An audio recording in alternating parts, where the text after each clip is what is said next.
সরস্বতী পুজোর দিনকে তোমাদেরকে বলেছিলাম যারা পড়াশোনা করছো, পরীক্ষা দেবে, এবং এটা শুধুমাত্র যারা বোর্ডের পরীক্ষা দিচ্ছে তাদের জন্য না, সবার জন্য, সমস্ত স্টুডেন্টদের জন্য এই রেমেডিটা দিচ্ছি। খুব মন দিয়ে দেখো।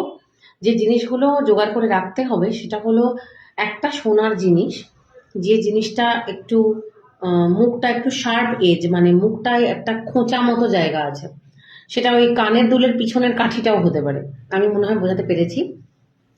যাদের বাড়িতে সেই সোনার জিনিসটা নেই তারা পিতলের কোনো একটা জিনিস, যে জিনিসটা একটু খোঁচা জায়গা হবে, খোঁচা জিনিস হতে হবে, কারণ সোনা পিতল দুটোই জুপিটার মানে বৃহস্পতিকে রিপ্রেজেন্ট করে। একটা সোনার জিনিস বা পিতলের জিনিস যেটাতে একটু খোঁচা মতো জায়গা পাবে, আর একটুখানি আখের রস, আর একটা তুলসী মঞ্চ। এইগুলো তোমাদের সরস্বতী পুজোর দিন প্রয়োজন। আগে ইনগ্রেডিয়েন্টগুলো বলে দিলাম, কি করতে হবে সেটা বলি। আমাদের হাতের যে এই পোর্শনটা, এই জায়গাটা, এতটুকুনি হলুদ নেবে, কাঁচা হলুদ বাটা।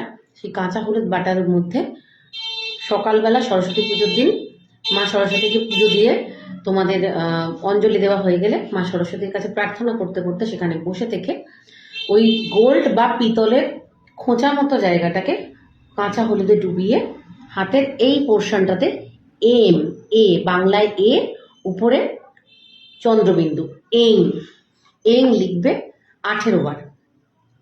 আস্তে আস্তে লিখবে যেন ব্যথা না পাও। আর সরস্বতী মন্ত্রটা দেখে দেখে নিজেরা জপ করবে। এটা প্রথমে সকালে করে নেওয়া হয়ে গেলে তারপর 1 গ্লাস আখের রস নেবে। নিজের বাড়ি হোক, পাশের বাড়ি হোক, বা ছোট টবে হোক, যেখানে হোক, তুলসী মঞ্চ যেখানে আছে সেই তুলসী মঞ্চে সামনে দাঁড়িয়ে নিজের নাম গোত্রটা প্রথমে বলে নেবে। বলে নিয়ে ডান হাতে করে বাঁ হাতে করে আখের রসটা নিয়ে ডান হাতে ঢেলে তুলসী মঞ্চে পুরো গোল করে রিং করে 7 বার নিজের নামগোত্র বলে ওই 7 বার আখের রসটা তুলসী মঞ্চে ঢেলে দেবে। এই দুটো কাজ সরস্বতী পুজোর দিন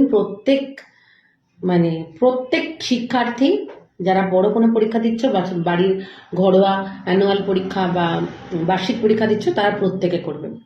এই দুটো কিন্তু ভীষণ ভালো রেমেডি, যেটা আমাদের বৃহস্পতিকে খুব স্ট্রং করবে।